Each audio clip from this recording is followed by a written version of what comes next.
Hemorragia, vamos falar agora melhor da hemorragia, que a gente passou muito superficialmente, né? Agora já é aquela ação mais minuciosa.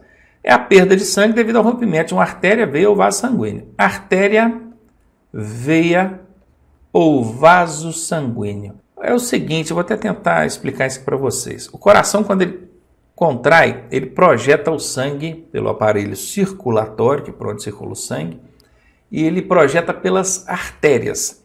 Por isso que você sente a artéria pulsar. Projetou, pulsa. Bacana? Agora, quando o sangue retorna para o coração, ele retorna por meio das veias. Então, nós temos a hemorragia arterial, que é em relação ao rompimento da artéria. A gente tem a hemorragia da veia, aí já é uma hemorragia venosa. E tem aquela hemorragia capilar, que são de pequenos vasos sanguíneos. Não precisa nem dizer que a hemorragia arterial é mais perigosa, mais grave, né? No momento que o coração contrai, ele projeta o sangue pela artéria. Um rompimento de uma artéria, o sangue sai esguichado. O negócio é feio. Tá aqui, ó, acabou de falar. Ó. Hemorragia arterial, que é da artéria. Tá aqui, ó, mostrando o sangue sendo esguichado. Tem a hemorragia venosa, que é da veia. Aí o sangue já sai mais escorrido, já são sangue mais escuro, já querendo coagular. E tem aquela de vasos sanguíneos, né, que é a hemorragia capilar, são sangramentos menores. Bacana. As artérias são as mais perigosas e difíceis de ser controladas, as arteriais, aliás, né?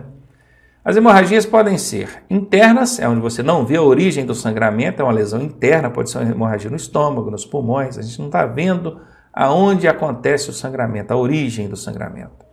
E pode ser externas, onde é possível ver a origem do sangramento. Todos os casos exibidos aqui nessa imagem nos mostram hemorragias externas. Você está vendo a lesão, está vendo o sangramento. Nas internas você não vê, está vendo? Ó, não vê a origem do sangramento. Os sintomas de quem está com hemorragia são palidez, claro, a vítima vai ficar pálida, ela está perdendo sangue. Hipotermia, o que é termia? Temperatura. O que é hipo? É baixa, baixa temperatura. E baixa temperatura é menor que 36 graus. Entre 36 e 37 está normal. Ânsia de sede é interessante, gente. A pessoa que está com hemorragia, ela pede água, ela sente sede. E presta atenção, não pode dar líquido para essa pessoa beber, tá? Depois a gente fala melhor sobre isso. Queda da pressão. Claro, o que faz a pressão arterial é a força que o sangue é projetado na artéria. Se ela está perdendo sangue, essa pressão vai cair. Não tenha dúvida disso. Beleza, hemorragia interna. Procedimentos. Lateralizar a cabeça. Essa pessoa está colocando sangue pela boca. Se você deixar ela de barriga para cima, o sangue pode coagular e voltar para a glote, para a garganta, obstruindo a passagem do ar, e aí o quadro dela se agrava. Além da hemorragia, ela vai ter uma parada respiratória. Então, lateralizar a cabeça ajuda a fazer com que o sangue saia. E realmente ele tem que sair, tem que ser colocado para fora, tá? E não ficar voltando. Sangue que já saiu ali de onde ele deveria, que houve a hemorragia, tem que ser colocado para fora. Ele não precisa ficar retido dentro do organismo, não. Uma hemorragia estomacal, por exemplo. A pessoa fica ali segurando, se contendo para não colocar o sangue para fora. É inevitável. O sangue vai coagular dentro do estômago e ela vai vomitar e colocar pasta de sangue, borra de sangue para fora. Não tem jeito, tá? Tem que pôr, isso é o normal. Controlar os sinais vitais, que são pulso, respiração, pressão arterial, temperatura. Aí manter a temperatura, não dar nada para a vítima ingerir, muito menos líquido. Fiquem ligados nisso. A hemorragia nasal é um tipo de hemorragia interna. Normalmente, quando a gente vê alguém com hemorragia nasal, a gente manda ele levantar a cabeça, não é? É errado. O certo é abaixar, a cabeça abaixada. Lembra do que eu falei. A hemorragia, o sangue tem que ser colocado para fora, ele não tem que ficar voltando para dentro das vias aéreas, não, tá bom? Comprima as narinas da vítima, assim como a moça está fazendo aqui, ó. Pega um pano, faça compressão por cerca de 10 minutos e o sangramento tende a estancar, ou pelo menos diminuir. Gelo ou compressa gelada sobre a região das narinas ajuda a diminuir a circulação sanguínea e, consequentemente, a reduzir o sangramento. Utilize EPI, equipamentos de proteção individual. Essa moça está usando aqui, ela está com luva, tá vendo? Evite contato direto com sangramentos ou secreções. Já na hemorragia externa, agora aquela que a gente vê, as providências são comprimir o local. Pegue um pano limpo, coloque sobre o local e faça compressão forte por 10, 20 minutos. E há uma tendência do sangramento se estancar, ou pelo menos diminuir. Se a região onde foi a lesão ali não tiver fratura, se elevar quer dizer suspender, levantar o membro, ajuda. Por quê? Claro, isso aí é questão de física, né? A gravidade. O sangue, ele tem uma tendência, o sangue, qualquer outra coisa, né? Ele tem uma tendência de descer, é a gravidade, levando ele para baixo. Se você eleva o braço que está lesionado ou a perna, o sangue vai ter dificuldade para chegar lá em cima, vai diminuir a circulação sanguínea e vai reduzir o sangramento. Concorda? Então é uma dica aí. Não utilize garroteamento ou torniquete. Garrote é quando você amarra um pano logo acima da lesão, né? Amarra um pano aqui, ó, bem apertado. Diminui a circulação sanguínea, sim, mas esse garroteamento executado de forma inadequada pode trazer sério comprometimento para aquele membro da vítima. Ele até existe, essa técnica existe, mas só deve ser utilizada por profissionais treinados. O torniquete é um garroteamento mais aprimorado. Se amarrou o pano ali, você vai colocar uma haste de madeira, um pedaço de pau, alguma coisa aqui, ó, atravessar debaixo desse pano e vai torcendo como se fosse uma torneira. Isso é o torniquete. Quanto mais roda, mais aperta, e chega ao ponto que corta totalmente a passagem de sangue ali. Só que tem uma série de técnicas para usar esse tal de torniquete. Aqui na canela, por exemplo, nem poderia, porque aqui tem 2 ossos, não pode. Teria que usar, então, se fosse o caso, nessa lesão, teria que usar aqui, ó, no fêmur, na coxa. E tem uma série de técnicas que acabaram inviabilizando o uso desse recurso. Então, hoje, se na sua prova perguntar garroteamento ou torniquete, você fala assim, ó, não, socorrista leigo não, só profissional que pode, com o devido treinamento e devido equipamento. Ainda falando sobre hemorragia, agora o choque hipovolêmico. O que é hipo mesmo, gente? A galera que está treinada aí, hipo é baixo, volêmico é de quê? De volume, baixo volume de sangue, pouca circulação sanguínea. Isso provoca o chamado choque, estado de choque ou choque hipovolêmico. É o estado de depressão do organismo em razão do baixo volume sanguíneo. Bacana. Quais são os sintomas? Isso aqui pergunta em prova direto. Sintomas de choque hipovolêmico. Pele fria e pegajosa. Você põe a mão na vítima, ela está colando, a pele dela está gelada. Sudorese, principalmente na palma das mãos e nos pés. Sua demais, aquele suor frio. Pulso fica rápido e fraco, presta muita atenção nisso. Apesar do pulso ficar fraquinho, porque o volume de sangue diminui, ele fica acelerado e seu coração trabalhando mais para tentar suprir de sangue aqueles órgãos que precisam de sangue. O volume de sangue está baixo, aí o coração pensa assim, gente, tem pouco sangue, eu tenho que trabalhar muito aqui para mandar sangue para todo mundo. Aquele pouco que tem que trabalhar muito para distribuir para todo mundo, fazer o sangue circular. Por isso que ele funciona mais acelerado, mais rápido, entendeu? Mas fica fraquinho, porque o volume é baixo, é pouco. Então entenda isso. O pulso fica rápido, tá? Ele não fica lento, não, ele fica rápido. O coração tem que trabalhar mais rápido para dar conta ali de alimentar os órgãos que precisam de sangue. E fica fraquinho, porque tem pouco sangue. A pessoa fica pálida, lógico, ela perdeu sangue. Consequentemente vai sofrer calafrio, você vai ver ela tremendo, né? Tremores. A respiração dela fica curta, rápida e irregular. Não fica aquela respiração uniforme. Ele fica irregular, curta, rápida, aquela coisa de quem está com problema mesmo, você logo percebe. Bom, o que fazer nesse caso, hein? Identifique e controle a causa do choque. A causa é perda de sangue. Baixo volume de sangue, perda de sangue.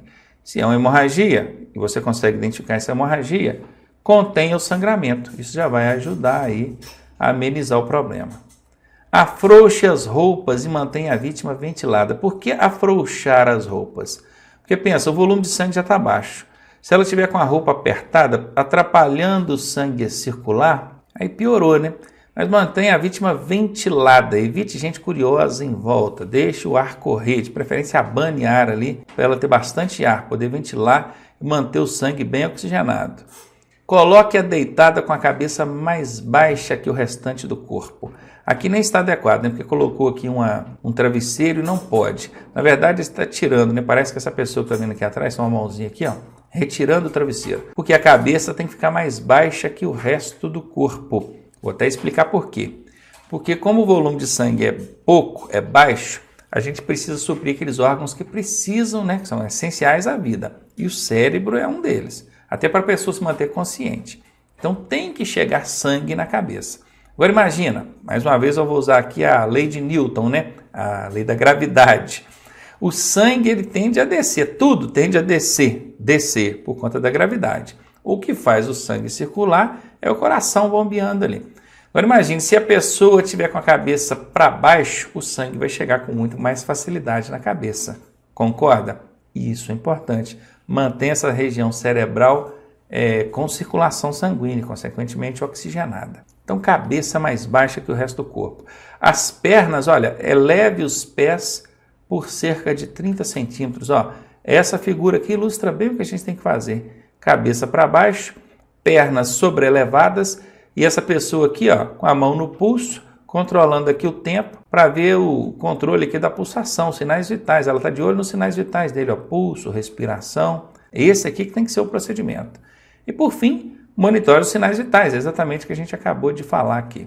Então, ótimo, vimos aí sobre o choque, estado de choque da vítima, quais são os sintomas, o que fazer e qual o motivo que leva essa vítima a entrar em estado de choque. Temperatura corporal, essa aqui é facinha, né? Febre é quando a pessoa está com mais de 37 graus. Hipotermia é quando ela está com menos de 36.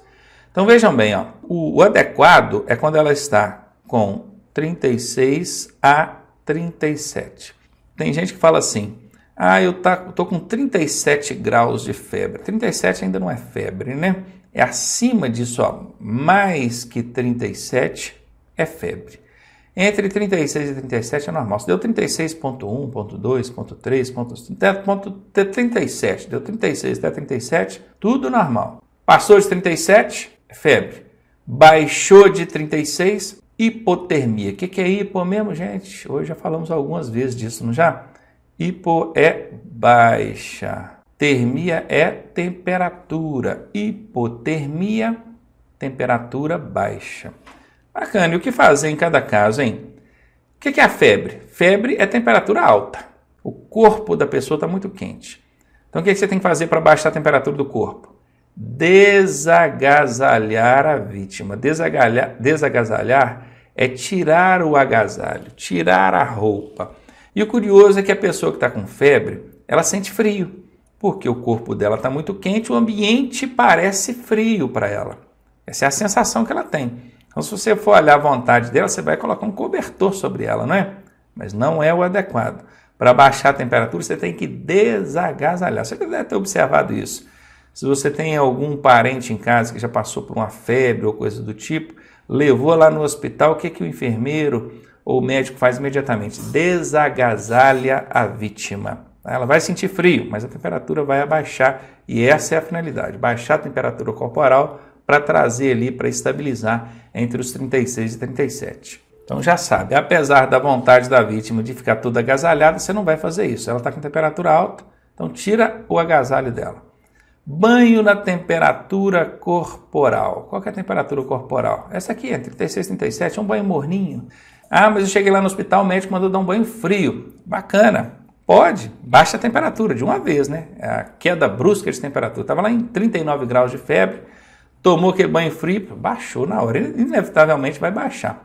Só que essa queda brusca de temperatura pode provocar algum efeito colateral. E lá dentro do hospital, o médico, o enfermeiro, ele sabe dos riscos, tem conhecimento e tem equipamento para tratar caso aconteça qualquer desses efeitos colaterais. Você não. Então não vai querer copiar pato não, né? Galinha que acompanha pato morre afogada. O macete aqui é o banhozinho Moro. O banhozinho Moro é uma maravilha, bacana, baixa a temperatura de levinho, dá tão uma reanimada, não dá? Você está com febre, você toma um banho morninho, não é quente não, é morninho, né? Quase frio, bacana, é ótimo, esse é o recomendável. Então banho na temperatura corporal é bom. E compressas frias, você molhar o pano na água fria, coloca na testa, nas axilas, no pescoço, tudo vale, ajuda a baixar a temperatura. No caso de hipotermia, aí já é o contrário, né? A temperatura está baixa. O que você tem que fazer? Agasalhar a vítima. Aí tem que pôr agasalho mesmo, cobertor aqui, ó. Ó o bonequinho aqui todo agasalhado, ó. Uma curiosidade é que não é recomendável também que você aqueça essa vítima com calor externo. Tipo assim, colocar ela próximo à lareira. Lembra que na febre a temperatura está muito alta. Você dá um banho frio, a temperatura cai bruscamente, isso pode provocar efeito colateral? Ou algum mal secundário e você não sabe como lidar com isso? A mesma coisa acontece nesse caso, temperatura muito baixa, chega ela perto do fogo, o calor externo, a temperatura sobe muito rápido, pode acontecer o mesmo problema, esse efeito colateral, tá bom? Então por isso que não é recomendável que ela seja aquecida com fogo, talvez numa distância longa, né, bem longe, tudo bem, mas o adequado mesmo é que você agasalhe, deixa que ela se autoaqueça, porque o agasalho na verdade não esquenta ninguém, né?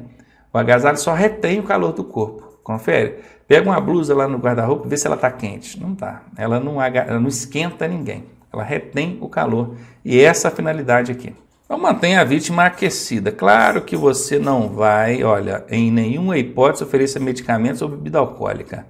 Medicamentos nem bebida alcoólica. Isso para qualquer caso, tá? Tanto para temperatura quanto para hipotermia. No caso da febre, né? No caso da febre, o pessoal é danado para dar um dipirona, uma novalgina, um antitérmico. Ah, bacana, Ronaldo, antitérmico, tranquilo, acostumado a dar em casa. Bom, para quem está em casa, acostumado a dar para alguém ali o antitérmico e sabe que não tem problema nenhum, tá.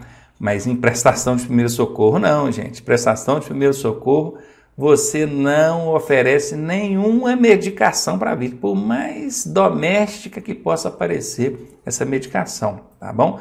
Tem gente que tem reação colateral a antitérmica. Eu mesmo tive um amigo que quase morreu, o cara empolou todinho, foi parar no hospital, uma loucura, por causa de um dipirona. Cuidado com isso, hein? Não brinca não.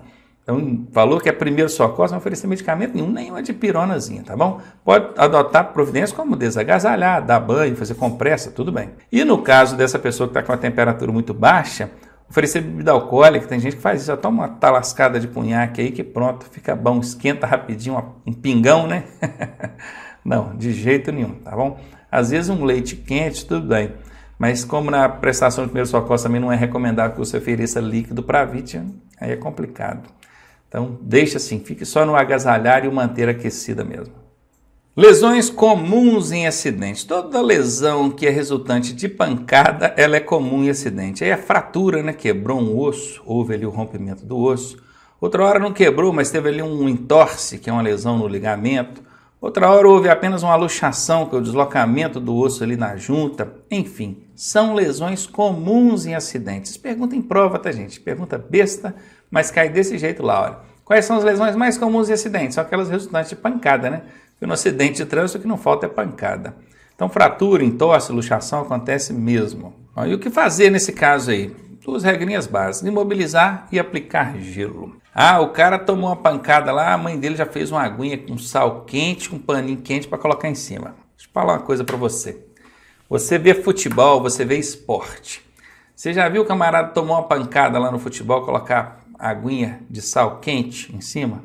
O que o jogador coloca na perna lá onde tomou a pancada? Coloca gelo, meu amigo, nada de coisa quente em cima. Se você colocar uma compressa de água quente em cima da região que tomou a pancada, aquilo vai inchar e vai doer, e só Jesus depois. Então, é gelo, tá bom? O gelo talvez faça com que fique roxo ali a região, porque o sangue tende a coagular naquela região, mas pelo menos não incha e, não vou nem dizer que não dói, né, mas diminui bastante a dor. Nada de compressa quente em cima de pancada. Escuta isso, anota isso aí. Tipos de fraturas. Vamos falar então das fraturas, né? Nós temos aí fraturas fechadas e fraturas abertas. As fechadas são várias, tem oblíqua, cominuta, espiralada. O próprio desenho, a imagem aqui mostra para vocês o que é cada uma delas. Ó, a oblíqua é aquela que só houve o rompimento, mas o osso continua no lugar, tem uma trinca ali e tal. A cominuta é aquela que quebrou mesmo, ficou vários, quebrou assim, lógico, né? Todas quebraram. Mas assim, moeu o osso, ficou vários fragmentos de osso ali. A espiralada é que teve aquela fratura em forma de espiral, tá vendo que a espiralada veio quebrando assim de baixo em cima, lascou o osso. Mas contudo, tanto essa oblíqua, cominuta quanto a espiralada, nesses casos aqui, elas são representadas como fraturas fechadas. Não houve o rompimento da pele. Para descobrir que quebrou, foi a dor, o inchaço local Aí foi fazer o exame, viu lá que estava quebrado, né? Que houve a fratura. Agora a fratura exposta ela é visível. O osso quebra, rompe a pele e você vê a ponta do osso para fora. Não tente recolocar o membro lesionado na posição natural. Essa é uma das maiores falhas, um dos maiores erros que a pessoa comete. A ordem é imobilizar, então você não vai mexer naquilo. Deixa do jeito que está. Se possível, prenda com a tala, alguma coisa fixa, rígida, que é para você não mexer nem ninguém mexer, tá? E não aplique nada quente, nós já falamos que é coisa gelada, gelo. Ótimo, na fratura fechada os procedimentos são quais? Imobilize a região, prendendo em pelo menos 4 pontos. Está aqui, pegou uma ripa de madeira, uma ripa de um caixote de maçã, um jornal dobrado várias vezes até que dá. Um papelão também, numa caixa de papelão, tira ali umas 2 fatias naquela caixa de papelão, que deu para fazer alguma coisa rígida, coloque ali, de maneira a apoiar o braço da maneira mais confortável possível para a pessoa e prenda em no mínimo 4 pontos. Prenda em no mínimo 4 pontos. E esses 4 pontos é o seguinte, você vai prender abaixo e acima da fratura. Nesse caso aqui, eu já sei que a fratura aconteceu aqui, ó, nesse local. Por quê? Porque 2 pontos tem que estar acima da fratura e 2 abaixo. Da seguinte maneira, vai prender um ponto abaixo da fratura, outro ponto acima da fratura. E vai imobilizar também as articulações. Então, como aqui não tem jeito de imobilizar o ombro, né? Fica complicado. Ele prendeu aqui em cima e prendeu aqui embaixo na mão. Olha aqui para mim, ó. Aqui fica mais fácil você entender. Se eu quebrar aqui a região do antebraço, eu tenho que imobilizar abaixo e acima da fratura. Prender, né? Abaixo e acima da fratura. Bacana, a fratura está aqui, eu prendi abaixo, prendi acima. E eu preciso imobilizar também lá na articulação. Então eu vou imobilizar aqui, ó, depois do cotovelo e aqui, na mão. Você já observou que quando a pessoa quebra a mão, o médico engessa até no antebraço? Por isso, porque ele tem que imobilizar as articulações que estão acima e abaixo da fratura. Tá? Se ele quebrar o antebraço, o médico vai imobilizar até aqui em cima. Porque tem que imobilizar a articulação que está abaixo, que é a do punho, e a articulação que está acima, que é a do cotovelo. Se ele quebrar o braço, vai ter que imobilizar o ombro aqui todinho. Entendeu? É assim que funciona. Então imobilize, a ordem é imobilizar e prenda em no mínimo 4 pontos. Aplique gelo para amenizar a dor e o inchaço. Improvise uma tipóia para o apoio do membro fraturado. Isso no caso de ser a fratura no braço, né? Aqui está ensinando uma técnicazinha para fazer uma tipóia com pano. Olha aí, ó. Coloca o pano de forma triangular, né? Pega essa ponta aqui, ó. Passa ela por cima aqui do ombro, dá um nó, aqui ó, apoiou, ficou bacana, olha que legal. Ficou até bonito, né?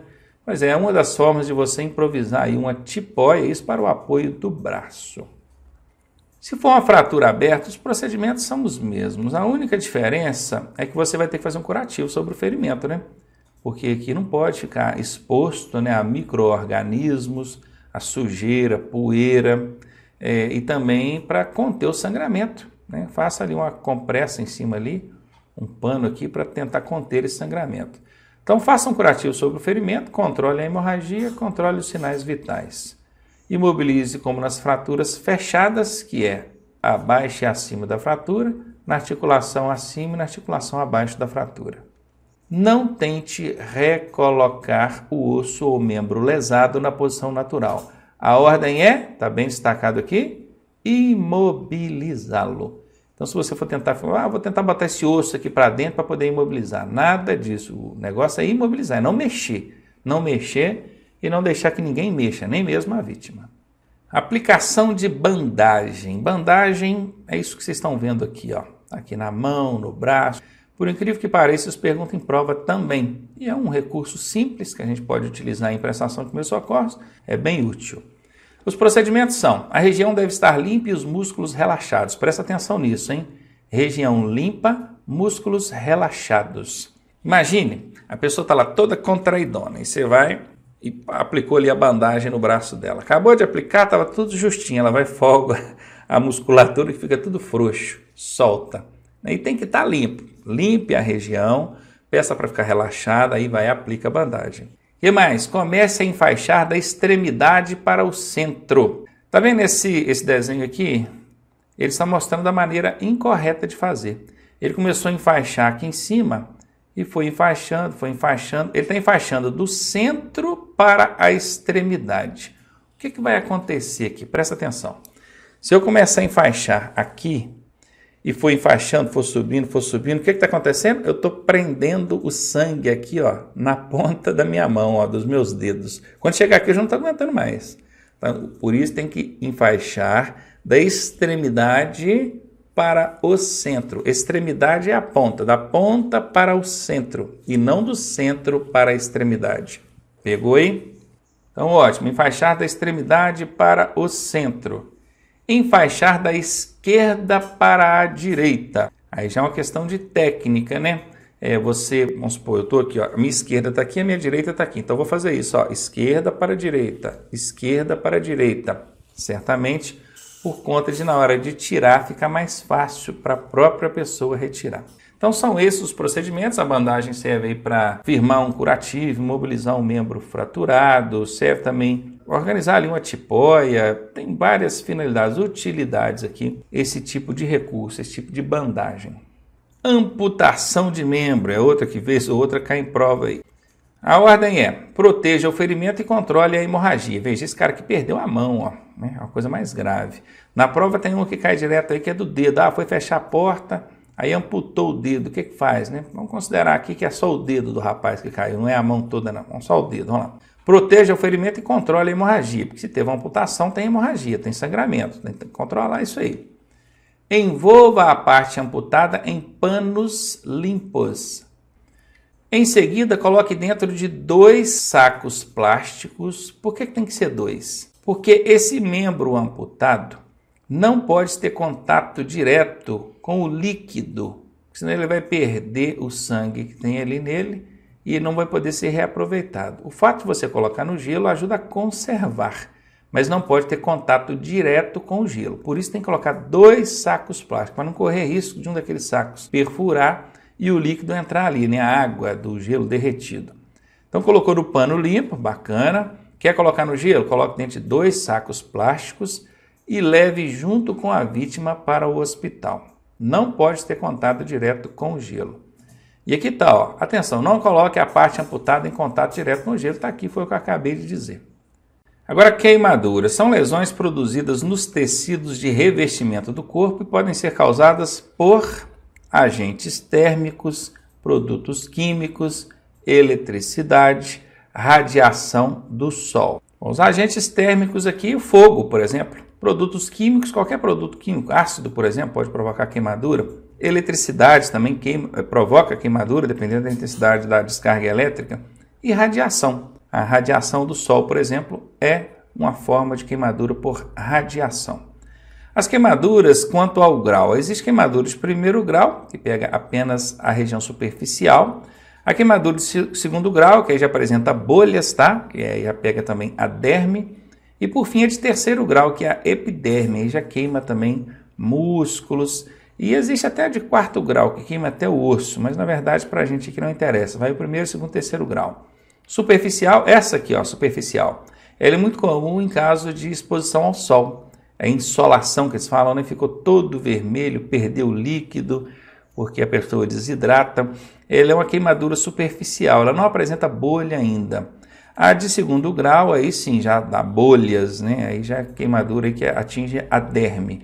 E a terceiro grau, que é mais profunda, pega inclusive o sistema nervoso, que pelo fato de pegar aqui o sistema nervoso, destruir o sistema nervoso, que são os sensores da dor, em alguns pontos essa queimadura fica indolor, ou seja, não sente dor. Curioso isso, né? Pois é, porque destrói ali as fibras nervosas do local onde houve a queimadura e é justamente por meio do sistema nervoso aqui que a gente sente a dor. E esse sistema foi danificado, rompido, lesionado.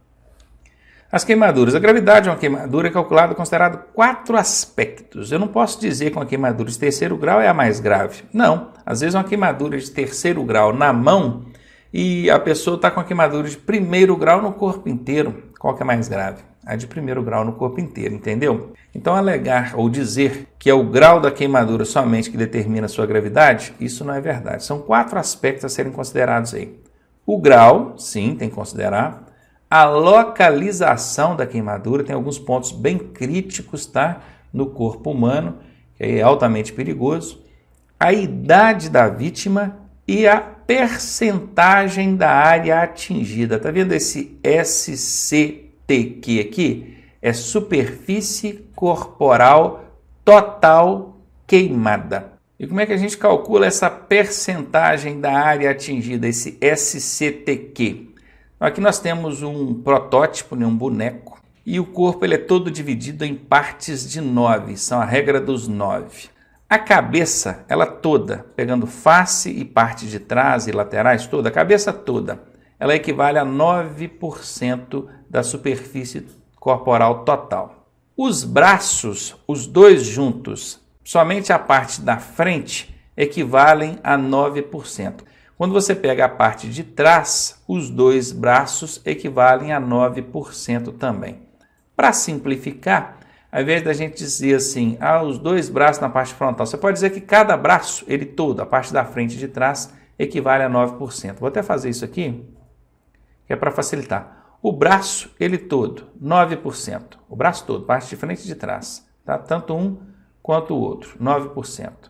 Se queimar só a parte da frente, então você já sabe, é 4,5% ou 4,5%. Por isso que aqui a regra colocou 4,5%.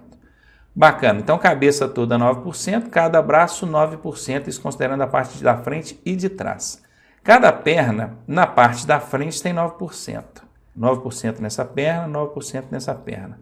E na parte de trás também, 9% nessa perna, 9% nessa perna. E quando você chega na região torácica e abdominal, o peito é 9%, as costas 9%. A barriga aqui, região abdominal, 9%. E a região lombar, aqui atrás, 9%. E se você somar tudo, 9%, vamos contar aqui, cabeça, 9, então deu 1. Cada braço, frente e trás, mais 1, então são 2 braços, então coloquei 2 aqui. Cada perna vai dar 9% na frente e 9% atrás, então são 2 pernas, uma perna, frente e trás, e a outra perna, frente e trás. E agora vamos para a região da torácica aqui e abdominal, no peito, 9%, na barriga 9%, nas costas 9%. Ainda faltou uma, nas costas e na região lombar aqui, mais uma. Ficou assim, 11 vezes 9. 11 vezes 9 é igual a 99%. Poxa, eu somei tudo e não deu 100%. Cadê o 1%? Tá aqui, Conseguem perceber aqui, 1%, área crítica. Então aqui chega nos 100% da região total corporal queimada. Então o corpo ele foi todo dividido assim, em partes de 9%, e com isso você consegue chegar a um cálculo próximo da região, da superfície corporal total queimada. Só você ir somando aqui as regiões que foram atingidas para poder chegar ao total. E aí o que acontece? O que é de alto risco? Queimadura de terceiro grau com mais de 10% de SCTQ. Você já sabe o que é SCTQ. Se eu tiver uma queimadura de terceiro grau só na parte de trás da perna, ainda não é de alto risco, porque só deu 9%. Agora, se for nas duas pernas, aí sim, aí já deu 10% e é alto risco. Uma queimadura de primeiro e segundo graus com mais de 25% de superfície corporal total queimada. Primeiro e segundo grau, para ser considerado de alto risco, tem que ser mais de 25% de SCTQ. Na face, nas vias respiratórias e nas genitálias é de alto risco.